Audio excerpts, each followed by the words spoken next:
یہ نور ہدایت کی فضائیں، یہ ہوائیں، قول خدا کی، قول نبی کی یہ صدائیں۔ مزید نئے بیانات سننے کے لیے چینل راہ ہدایت بیان کو ضرور سبسکرائب کریں۔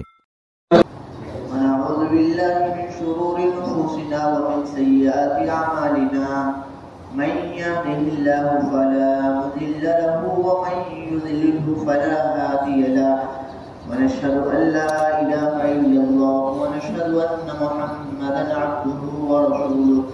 وقال الله تعالى في القرآن المجيد والفرقان الحميد: وشاورهم في الأمر فإذا عزمت فتوكل على الله إن الله يحب المتوكلين. میرے انتہائی معزز بزرگوں، دوستو عزیزوں، اللہ تعالیٰ نے جس طریقے سے نماز کا اجتماعی حکم دیا ہے، اسی طریقے سے اور جس طریقے سے نماز کو ادا کرنے کی آداب ہے، اسی طریقے سے مشورے کے بھی آداب ہے۔ اسی لیے قرآن میں دونوں کو ذکر کیا، ایمان والوں کی صفت بیان کی، وہ نماز قائم کرتے ہیں اور مشورے کا اہتمام کرتے ہیں۔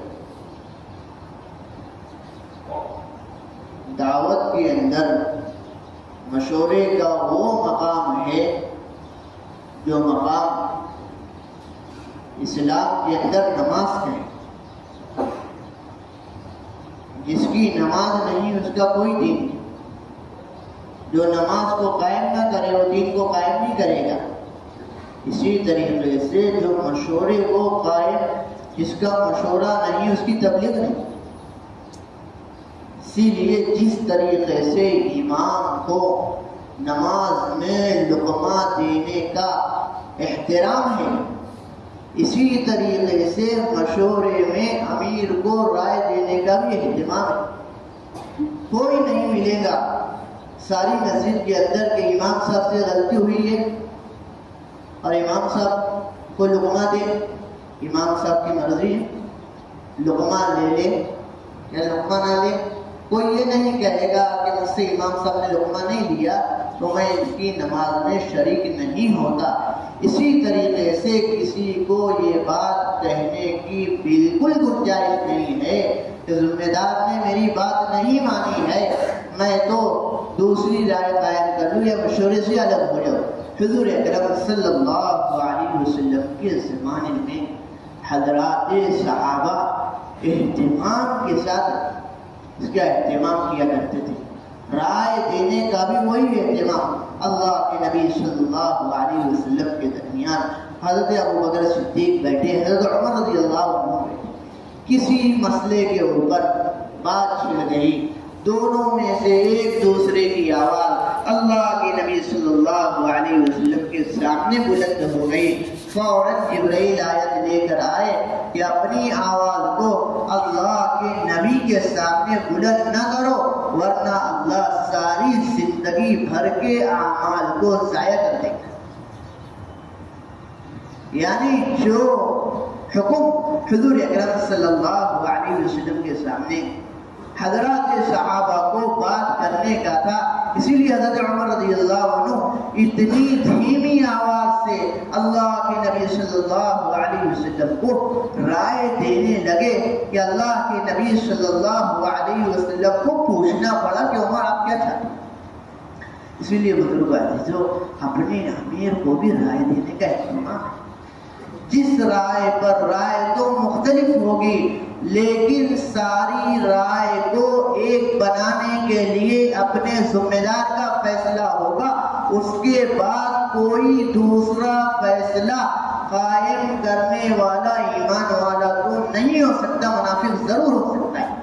حضور اکرم صلی اللہ علیہ وسلم کے زمانے میں حضرات صحابہ رائے دیا کرتے تھے، اللہ کے نبی صلی اللہ علیہ وسلم کی رائے فیصلے کے بعد باہر جا کر جو دوسری رائے قائم کی جاتی تھی، میرے بزرگوں دوستوں عزیزوں، یہ پوچھا جاتا ہماری تو مشورے میں یہ رائے تھی، ہماری تو مشورے میں رائے تھی۔ جب مشورے میں مختلف رائے تھی، لیکن جس رائے پر وقت کے ذمہ دار نے فیصلہ کر دیا، اب ساتھیوں سے پوچھا جائے کہ آپ کی کیا رائے تھی، کہنے لگے جو طے ہو چکا وہ رائے تھی۔ جو ذمہ دار نے طے کر دیا اور کسی وجہ سے ذمہ دار سے غلطی ہو جائے مشورے کے اندر، تو اس کا یہ ادب نہیں، اس کا یہ ادب نہیں ہے کہ اس سے اختلاف کر کے الگ ہو جایا جائے، بلکہ ذمہ دار کو اللہ کے نبی صلی اللہ علیہ وسلم سے کسی ایک معاملے کے اندر، بدر کا معاملہ ہے، اللہ کے نبی صلی اللہ علیہ وسلم نے رائے دی کہ ہماری زمین یہ زمین ہوگی اور کفار مشرکین کی فلاں زمین ہوگی۔ ایک صحابی رضی اللہ عنہ اللہ کے نبی صلی اللہ علیہ وسلم اکیلے تھے، اللہ کے نبی صلی اللہ علیہ وسلم کے پاس گئے، یا رسول اللہ یہ آپ کا فیصلہ ہے یا اللہ کی طرف سے؟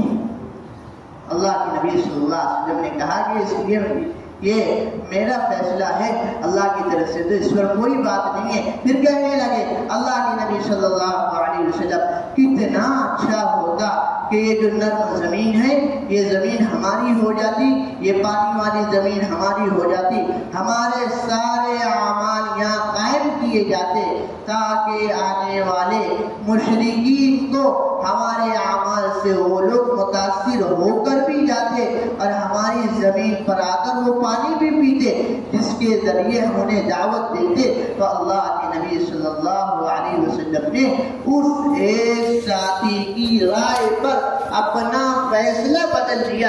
لیکن میرے دوستوں بزرگوں، کوئی بھی معاملہ جس معاملے کے اندر ایک فیصلہ ہو جانے کے بعد کوئی رائے ایسی لگے جس پر فیصلہ بدلنا ہے، تو حضور اکرم صلی اللہ علیہ وسلم نے وہ بھی طریقہ بتایا۔ اسی لیے بزرگان تو مشورے کا ہمیں خوب اہتمام کرنا، اور مشورے کے اندر جس طریقے سے ایک نماز میں آنے کے بعد جانے کی گنجائش نہیں ہے، اسی طریقے سے نماز کے سلام پر نماز سے نکلا جاتا ہے، اسی طریقے سے مشورے کی دعا پر مشورے سے نکلا جائے۔ اللہ کے نبی صلی اللہ علیہ وسلم کہ مشورہ امر جامع قرآن میں کہا ہے، اس پر اجازت لے کر جانا ہی ضروری ہے، بغیر اللہ مومنین کی شان ہی نہیں ہے۔